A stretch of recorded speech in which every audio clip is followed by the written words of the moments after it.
মানুষ বুঝেছে যে আইএসএফকে ভোট দেওয়ার হবে না, এটা ওদের দলের কোনো সিস্টেম নেই, এটা হুড়ুম বাড়ুম দল। কেউ যদি ড্রিঙ্ক করে তার নেশা 1 ঘন্টা 2 ঘন্টা 3 ঘন্টা থাকে, তার বেশি থাকে না, আবার যখন নেশা কেটে যায় স্বাভাবিক হয়ে যায়। ঠিক তেমনই ভাঙড়ের কিছু মানুষকে এই আইএসএফ আফিনের মতো একটা নেশার মতো পরিণত হয়েছিল, তাদের মোহ কেটে গেছে বলেই আজকে ভাঙড়ে শওকত মোল্লার ডাকে কিন্তু ভাঙড় অবরুদ্ধ হয়েছে। বিজেপি দালালি করছে তো এখানে, ভাঙড়ে নওশাদ সিদ্দিকী বিজেপি দালালি করছে। কারণ একটা জিনিস পরিষ্কার যে মুসলিম ভোটার সাধারণত বিজেপির ভোট দেয় না, এটা নওশাদ সিদ্দিকী ভালো জানে এবং বিজেপি যারা করে তারা খুব ভালো জানে। তাহলে সেই জায়গাটায় বিজেপি নওশাদ সিদ্দিকীকে দিয়ে ভোট কাটুয়া হিসাবে কাজে লাগিয়েছে ভাঙড়ে। একটা পোস্টার ছাপানো হয়েছে আগামীকাল ব্রিগেডের ময়দানে জনগর্জন সভা, কিন্তু এখানে একটাই প্রশ্ন, এই জনগর্জন লেখা আছে, এই অর্থটা কি?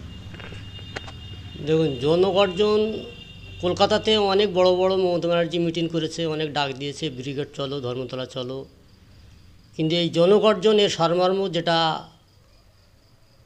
আমরা জানি, এটা বাংলার মানুষের একটা গর্জন, প্রতিবাদ।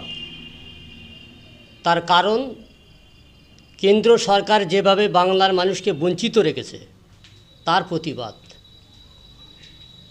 বাংলার গরিব খেটে খাওয়া মানুষের যে 100 দিনের কাজের টাকা দিচ্ছে না তার প্রতিবাদ। গরিব মানুষের ঘরে টাকা দিচ্ছে না তার গর্জন।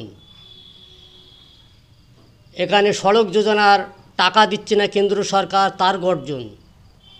এখানে তেলের দাম যে সেঞ্চুরি পার করেছে তার গর্জন।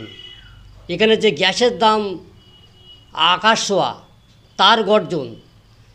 এখানে যে বিজেপি সরকার যেভাবে জনবিরোধী নীতি পশ্চিম বাংলায় প্রয়োগ করছে, যেভাবে সিবিডি, ইডি, সিবিআই বিভিন্ন এজেন্টদের দিয়ে বাংলার মানুষকে হেনস্থ করছে, তৃণমূল নেতৃত্বদের হেনস্থ করছে, তার প্রতিবাদ, তার গর্জন কালকে ব্রিগেড মাঠে হবে।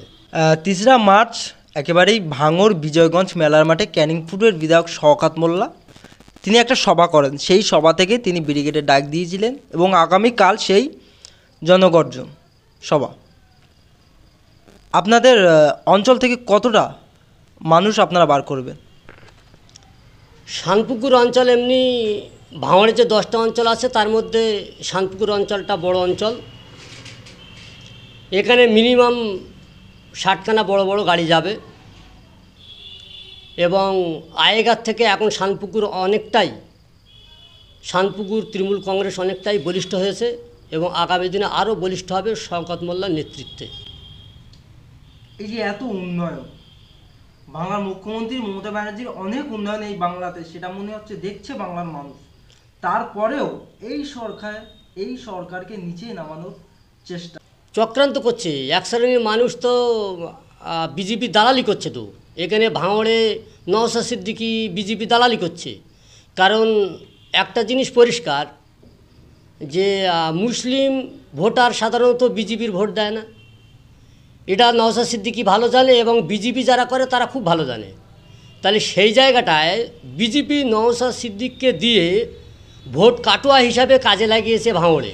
কিভাবে? জানে আমার হিন্দু ভোটার তার আইএসএফে ভোট দেবে না, তাহলে তুমি ওখানে গিয়ে ভোটে দাঁড়িয়ে বা ভোট প্রচার করে তুমি তোমার মুসলিম ভোটগুলোকে যদি ট্রান্সফার করাতে পারো আইএসএফে বা অন্য কোনো জায়গায়, তাহলে বিজেপি মাঝখান দিয়ে বেরিয়ে যাবে বা জিতে যাবে। এরকম একটা চক্রান্ত নওশাদ সিদ্দিকী এবং বিজেপি দুজনে মিলে এই চক্রান্ত করছে। আমরা দেখেছিলাম একেবারে ভাঙড় বিধানসভা তৃণমূলের দখলে ছিল, কিন্তু পঞ্চায়েত ভোটের পরেই একেবারে আইএসএফ সমর্থক কর্মীরা তারা দাবি করছেন যে ভাঙড় বিধানসভা আর তৃণমূলের কোনো অস্তিত্ব নয়, এখন ভাঙড় আইএসএফের দখলে। কি বলবেন? ভাঙড়ে কোনো সময় আইএসএফ ছিল না। এখানে একটা জিনিস, একটা মানুষ নেশা করলে, কেউ যদি ড্রিঙ্ক করে তার নেশা 1 ঘন্টা 2 ঘন্টা 3 ঘন্টা থাকে, তার বেশি থাকে না, আবার যখন নেশা কেটে যায় স্বাভাবিক হয়ে যায়। ঠিক তেমনই ভাঙড়ের কিছু মানুষকে এই আইএসএফ আফিনের মতো একটা নেশার মতো পরিণত হয়েছিল, তাদের মোহ কেটে গেছে বলেই আজকে ভাঙড়ে শওকত মোল্লার ডাকে কিন্তু ভাঙড় অবরুদ্ধ হয়েছে। এটা বুঝতে হবে। মানুষ বুঝেছে যে আইএসএফকে ভোট দেওয়ার হবে না, এটা ওদের দলের কোনো সিস্টেম নেই, এটা হুড়ুং বাড়ুং দল। সামনে 2024 লোকসভা ভোট, সাধারণ মানুষের জন্য আপনি কি বার্তা রাখছেন? আমি সাধারণ মানুষকে এটাই বার্তা দেব যে দেশ বাঁচাতে গেলে, সকল ধর্মে ঐক্যভাবে চলতে গেলে, ধর্ম নিরপেক্ষ দল হিসাবে আমি মনে করব যে বাংলার মানুষ সবাই মমতা ব্যানার্জিকে ভোট দেওয়া উচিত। আপনার নাম? আমার নাম শরীফুল আলম, আপনি কোন পদে আছেন? Block Trinamool Congress member.